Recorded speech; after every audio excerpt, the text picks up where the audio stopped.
Good morning guys. आज जो हम चैप्टर करने जा रहे हैं उस चैप्टर का नाम है बायोमोलिक्यूल्स चैप्टर 9। ये चैप्टर क्लास 11th का चैप्टर 9 है और ये सेम चैप्टर आप पढ़ोगे क्लास 12th में भी। इट मीन्स ये 12th के पॉइंट ऑफ व्यू से भी बहुत ही इम्पोर्टेंट चैप्टर बन जाता है। तो बायोमोलिक्यूल्स होता क्या है बेटा? जितने भी कार्बन कंपाउंड्स है जो कि लिविंग टिश्यूज़ से बनते हैं वो बायोमोलिक्यूल्स कहलाते हैं। इनमें दो पार्ट्स में डिवाइड किया गया है। एक है मैक्रोमोलिक्यूल मॉलिक्यूल्स जिसमें molecular weight less than 1000 Dalton होता है। इसको मोनोमर्स भी कहा जाता है। उसको कहा जाता है माइक्रोमोलिक्यूल्स। ठीक है, यहाँ मैक्रो गलती से लिखा है, इसको आप ठीक कर लेना। और नेक्स्ट है मैक्रोमोलिक्यूल्स, इसको पॉलीमर्स भी कहा जाता है। तो पॉलीमर्स जो है वो मोनोमर्स से ही बनते हैं। मोनोमर्स वो सिंगल यूनिट है पॉलीमर्स के जिसकी रिपीटिंग यूनिट्स मिलके पॉलीमर्स को बनाती हैं। इसमें एक है प्राइमरी और दूसरा है secondary metabolites.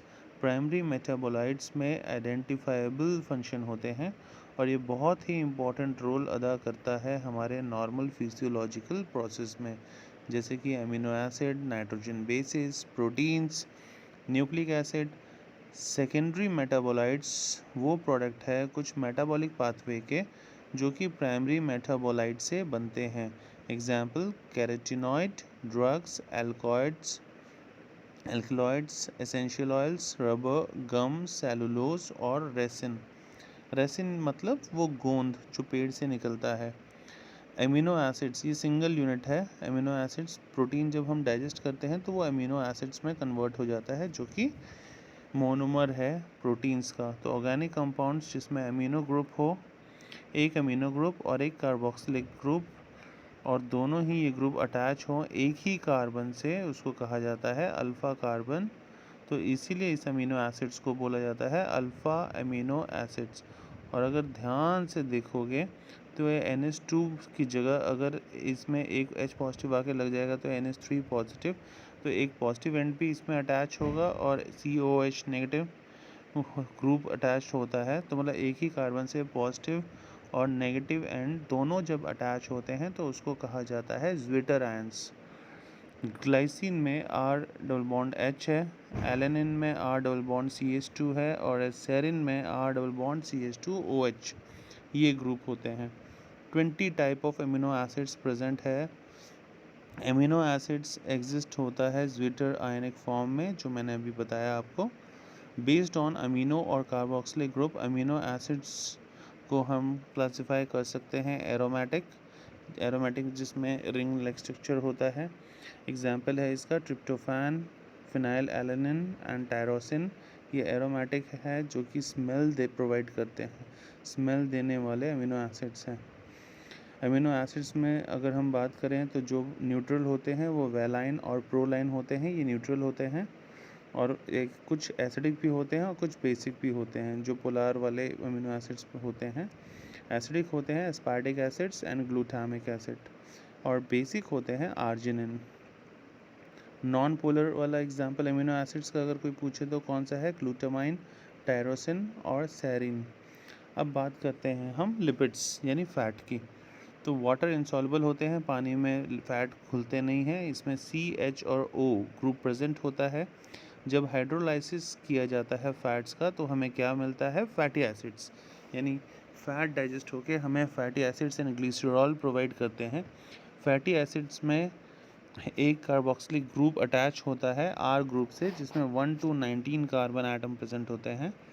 Fatty acids saturated और अनसैचुरेटेड फैटी एसिड्स में डिवाइड किया जा सकता है। सैचुरेटेड में जिसमें सिंगल बॉन्ड के कार्बन चेन प्रेजेंट होते हैं। Example palmitic acid, butyric acid. Unsaturated होते हैं जिसमें एक या एक से ज़्यादा डबल बॉन्ड्स प्रेजेंट होते हैं। एग्जाम्पल है ऑयलिक एसिड और लाइनोलाइनिक एसिड। ग्लिसरॉल, ये ग्लिसरॉल क्या चीज़ है? वही फैट डाइजेस्ट होता है फैटी एसिड्स एंड ग्लिसरॉल में। तो ग्लिसरॉल एक सिंपल लिपिड है और ये ट्राई हाइड्रोक्सी प्रोपेन यानी CH2OH, CHOH and CH2OH 3 layer बनाए, इसलिए ट्राई और हाइड्रोक्सिल ग्रुप इस सब में अटैच है हर लेयर में, इसलिए इसको बोला जाता है try hydroxy propane.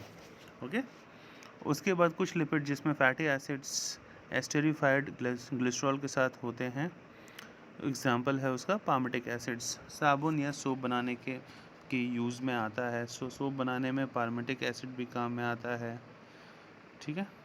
CH3, CH2, COH ये पाल्मिटिक एसिड है। ये मोनोग्लिसराइड भी हो सकता है, डाइग्लिसराइड भी हो सकता है और ट्राइग्लिसराइड फॉर्म में भी हो सकता है। ट्राइग्लिसराइड में R1, R2, R3 ये सब अटैच होते हैं fatty acids, 3 fatty acids attached होते हैं। फोस्फोलिपिड्स में लेसिथिन जो है हमारे सेल मेम्ब्रेन में पाया जाता है, और लिपिड जो है वो कॉम्प्लेक्स स्ट्रक्चरल बनाता है हमारे न्यूरल टिश्यू में। न्यूरल मतलब कौन सा टिश्यू हो गया, ब्रेन में। फोस्फोलिपिड्स वो कंपाउंड है, लिपिड्स हैं जिसमें फोस्फोरस और एक फोस्फोराइलेटेड ऑर्गेनिक कंपाउंड प्रेजेंट होता है, एग्जाम्पल लेसिथिन। नाइट्रोजन बेसिस के बारे में बात करें तो कार्बन कंपाउंड जिसमें हेट्रोसाइक्लिक रिंग होता है उसको क्लासिफाई किया गया है प्यूरिन और पायरिमिडिन में। प्यूरिन में एडेनिन और गुआनिन होता है और पायरिमिडिन में साइटोसिन, यूरेसिल और थायमाइन। प्यूरिन AG, एडेनिन और गुआनिन जो है, और पायरिमिडिन में CTU बसेस होती है, चंडीगढ़ ट्रांसपोर्ट अंडरटेकिंग, तो वहाँ से याद कर सकते हो पायरिमिडिन कौन कौन सा है। C से साइटोसिन, T से थायमिन और U से यूरेसिल। अगर हमारा DNA का स्ट्रक्चर जब देखोगे तो A हमेशा T के साथ डबल बॉन्ड बनाता है और G हमेशा C के साथ ट्रिपल बॉन्ड बनाता है, यानी एडेनिन जो है थायमाइन के साथ डबल बॉन्ड और गुआनिन जो है वो साइटोसिन के साथ ट्रिपल बॉन्ड बनाता है। कौन सा बॉन्ड, हाइड्रोजन बॉन्ड बनाता है। लिपिड्स जो है वो स्ट्रिक्टली मैक्रो मॉलिक्यूल्स नहीं हैं, जैसे कि उनका मॉलिक्यूलर वेट जो है वो 800 डायोमीटर से नहीं बढ़ता, तो इसीलिए वो एसिड इनसॉल्युबल पूल में रहता है। बायो मैक्रो मॉलिक्यूल्स में मॉलिक्यूल्स जिसका मॉलिक्यूलर वेट रेंज में होता है 10,000 डाल्टन से और या उससे अबव, तो ये एसिड इनसॉल्युबल फ्रैक्शन में पाया जाता है, example polysaccharide, nucleic acid, protein और लिपिड्स में। न्यूक्लिक एसिड्स में DNA यानी डीऑक्सी राइबो न्यूक्लिक एसिड और RNA ribo nucleic acid present होता है। न्यूक्लियोसाइड में एक नाइट्रोजन बेस शुगर के साथ अटैच होता है, एग्जाम्पल एडिनोसाइन और गुआनिन, या इसको गुआनोसिन भी कहा जाता है। ओके, न्यूक्लियोटाइड के बारे में अगर हम बात करें तो नाइट्रोजन बेस, एक शुगर और एक फॉस्फेट ग्रुप, इन 3 चीज़ों को जुड़ के बनता है न्यूक्लियोटाइड। ये एग्जाम में पूछ लेते हैं 100%। एग्जाम्पल एडिनोलाइनिक एसिड और गुआनिलिक एसिड, थायमिडिक एसिड। तो थायमिडाइलिक एसिड। DNA का structure Watson and Crick model, 2 pencils को पकड़ के बना सकते हो, हमारे बुक में स्ट्रक्चर बना हुआ है और लैब में चार्ट भी टंगा रहता है।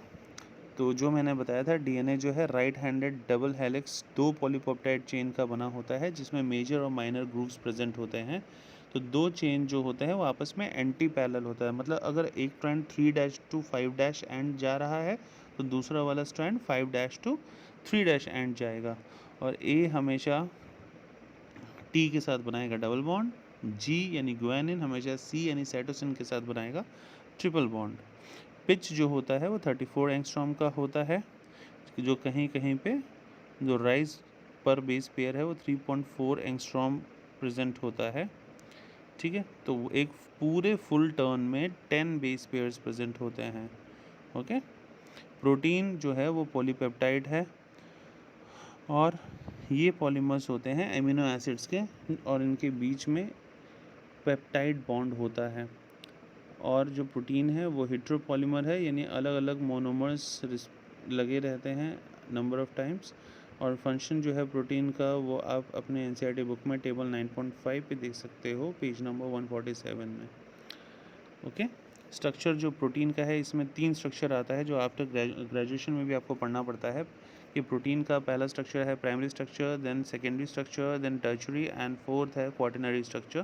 प्राइमरी स्ट्रक्चर को 1 डिग्री, सेकेंडरी स्ट्रक्चर को 2 डिग्री, टर्शरी स्ट्रक्चर को 3 डिग्री और क्वाटरनरी स्ट्रक्चर को 4 डिग्री के नाम से भी जाना जाता है। प्राइमरी स्ट्रक्चर जो है वो लीनियर सीक्वेंस बनाता है एमिनो एसिड का, यानी सीधे सीधे एमिनो एसिड के लिंक बने होते हैं। पहला एमिनो एसिड्स जो है उसको कहा जाता है एन टर्मिनल एमिनो एसिड, और जो लास्ट वाला अमीनो एसिड होगा उसको बोला जाता है C terminal amino acid. Secondary structure के बारे में बात करें तो पॉलीपेप्टाइड चेंज, इसमें फोल्डिंग्स होती है या कॉइलिंग होती है जो कि स्टेबलाइज्ड होगा। उनको स्टेबलाइज्ड कौन करेगा? Hydrogen bonding. तो राइट हैंडेड हेलिकल हेलिसेस उसको ऑब्जर्व किया जाता है। एग्जाम्पल फाइब्रस प्रोटीन जो हमारे हेयर में प्रेजेंट होता है, जो हमारे नेल्स में प्रेजेंट होता है। बेसिकली हमारे हेयर्स में, नेल्स में डेड सेल्स केराटिन का बना होता है, वहाँ पे सेकेंडरी प्रोटीन्स प्रेजेंट होते हैं। टर्शरी के बारे में बात करें तो लॉन्ग प्रोटीन चेन फोल्डेड होता है एक दूसरे के ऊपर like a hollow woollen ball, और ये 3 डायमेंशनल व्यू देता है प्रोटीन का। एग्जाम्पल है मायोसिन। क्वाटरनरी स्ट्रक्चर में 2 या 2 से ज़्यादा पॉलीपेप्टाइड की फोल्डिंग्स होती है या कॉइलिंग्स अरेंज्ड होती है एक दूसरे के ऊपर। एग्जाम्पल ह्यूमन हीमोग्लोबिन हमारा जो है मॉलिक्यूल, उसमें 4 पेप्टाइड चेन है, 2 अल्फ़ा और 2 बीटा सब यूनिट्स। बात करते हैं मोनोसैकेराइड्स, वो जॉइंट होते हैं ग्लाइकोसिडिक एसिड बॉन्ड से। तो ग्लाइकोसिडिक एसिड बॉन्ड जो है राइट एंड से अगर देखा जाए तो वो रिड्यूस हो रहा होता है, और लेफ्ट एंड जो होता है उसका वो नॉन रिड्यूसिंग होता है। पॉलीसेकेराइड जो होता है वो लॉन्ग चेन पॉलीमर होता है, मोनोसेकेराइड का ही रिपीटिंग यूनिट्स होता है। एग्जाम्पल है पॉलीसेकेराइड्स का स्टार्च, सेलुलोज, ग्लूकोज, इंसुलिन और काइटिन। तो इसमें स्टार्च जो है वो स्टोर हाउस है एनर्जी का प्लांट में। सेलुलोज जो है वो होमोपोलीमर है ग्लूकोज का। ग्लाइकोजन जो है वो ब्रांच्ड होमोपोलीमर है जो कि स्टोरेज पॉलीसेकेराइड में पाया जाता है एनिमल्स के। इनुलिन या इंसुलिन जो है वो पॉलीमर है फ्रक्टोज का। शुगर सुना होगा, ज़्यादा बॉडी में बढ़ जाए तो इंसुलिन के इंजेक्शन बाद में लेना पड़ जाता है। काइटिन केमिकली मॉडिफाइड शुगर है, amino sugar N acetyl galactosamine form. Exoskeleton हमारे ऑर्थोपॉड का बनाते हैं, काइटिन की लेयर होती है आर्थ्रोपॉड्स में। और हेट्रोपॉलीमर। मेटाबॉलिक पाथवे 2 तरह के होते हैं, एक एनाबॉलिक पाथवे और एक कैटाबॉलिक पाथवे। कैटाबॉलिक और एनाबॉलिक को ज़रूर पढ़ लें, एग्ज़ाम में पूछा जाता है। एनाबॉलिक पाथवे में ज़्यादा कॉम्प्लेक्स स्ट्रक्चर बनता है एक सिंपल स्ट्रक्चर से, जिसमें एनर्जी का बहुत सारा कंजम्पशन होता है। एग्जाम्पल प्रोटीन बनता है फ्रॉम एमिनो एसिड्स, उसको बोला जाता है बायोसिंथेटिक पाथवे से। ठीक है, तो ये कंस्ट्रक्टिव है एक पाथवे। और कैटाबॉलिक क्या होता है? ये इसकी वजह से सिंपल शुगर जो है, एक कॉम्प्लेक्स शुगर वो टूट के बनता है। एग्जाम्पल ग्लूकोज जो है वो टूटेगा, लैक्टिक एसिड प्लस एनर्जी। ये मोस्ट इंपॉर्टेंट एनर्जी करेंसी है किसी भी लिविंग सिस्टम में। वो कौन सा होता है? ATP. Adeno energy currency ATP को भी कहा जाता है, एडिनोसाइन ट्राइफॉस्फेट। कोई uncatalysed metabolic conversion living system में प्रेजेंट नहीं है। लिविंग स्टेट जो है वो नॉन इक्विलिब्रियम स्टेडी स्टेट में पाया जाता है, जो कि अपना वर्क परफॉर्म करता है। बिना मेटाबॉलिज्म के कोई भी लिविंग स्टेट में नहीं रह सकता। अब बात करते हैं 3 बॉन्ड जो पेपर में आता है। वो एक है, इसका एनसीईआरटी बुक से स्ट्रक्चर वाइज ज़रूर प्रैक्टिस कर लेना एक बार बना के। पेप्टाइड बॉन्ड, ये एक कार्बोक्सिलिक ग्रुप एक अमीनो एसिड का और दूसरा अमीनो एसिड के NH2 ग्रुप के बीच में बनता है जो बॉन्ड, उसे पेप्टाइड बॉन्ड कहा जाता है। और इसमें देखोगे जब वो दोनों रिएक्ट करते हैं या दोनों अटैच होते हैं तो वाटर इसमें से बाहर की तरफ निकलता है, डिहाइड्रेशन होता है। ग्लाइकोसिडिक बॉन्ड ये किसके बीच में होता है? एडजेसेंट मोनोसेकेराइड, जो शुगर्स हैं, एक शुगर और दूसरे शुगर के बीच में जो बॉन्ड, उसको बोलते हैं ग्लाइकोसिडिक बॉन्ड। ये इसमें भी वाटर मॉलिक्यूल निकलता है। और फोस्फोडाइस्टर बॉन्ड जो है, ये बॉन्ड बनता है न्यूक्लिक एसिड में, जहाँ पे फोस्फेट वाला ग्रुप जो होता है वो लिंक करता है जाके 3 कार्बन ऑफ एक शुगर से, जो कि एक न्यूक्लियोटाइड में प्रेजेंट होता है, उसमें अटैचमेंट बनेगा, और 5 कार्बन जो शुगर में रहेगा न्यूक्लियोटाइड में, उसके बीच में लिंक बनता है, उसको कहते हैं फोस्फोडाइस्टर बॉन्ड। यानी एक फोस्फेट ग्रुप और दूसरा हाइड्रोक्सिल ग्रुप होगा शुगर का, उनके बीच में जो बॉन्ड बनता है। ये भी बनाने के लिए दे देते हैं एग्ज़ाम में। एंजाइम्स जो है वो बायोकैटलिस्ट हैं। सभी एंजाइम्स जो हैं लगभग वो प्रोटीन्स के बने होते हैं। राइबोजाइम्स किसके बने होते हैं? न्यूक्लिक एसिड जो बिहेव करते हैं एंजाइम्स की तरह। इसमें प्राइमरी, सेकेंडरी और टर्शियरी स्ट्रक्चर प्रेजेंट होता है। एक्टिव साइट जो होता है एंजाइम के लिए वो होता है क्रीविस या पॉकेट, जिसमें सबस्ट्रेट फिट हो जाते हैं और एंजाइम्स डैमेज होते हैं अगर हाई टेम्परेचर हो तब। एंजाइम्स आइसोलेट किया जाता है थर्मोफिलिक ऑर्गेनिज्म से, जो कि हाई टेम्परेचर में रहते हैं या जो थर्मोस्टेबल होते हैं। एंजाइम्स एक्सेलरेट करते हैं रिएक्शन बहुत ज़्यादा एंजाइम्स जो है वो एक्टिवेशन एनर्जी रिएक्शन का कम कर देते हैं। ये भी फिगर 9.6 पेज नंबर 156 में देखने को मिलेगा। ध्यान से देखो, एक एंजाइम जो है वो कभी भी एंजाइम जो है सबस्ट्रेट के साथ ऐड हुआ और वो फिर एक कॉम्प्लेक्स बना लेते हैं और उसके बाद वो टूट जाता है, तो एंजाइम फ्री हो गया और प्रोडक्ट बन जाता है।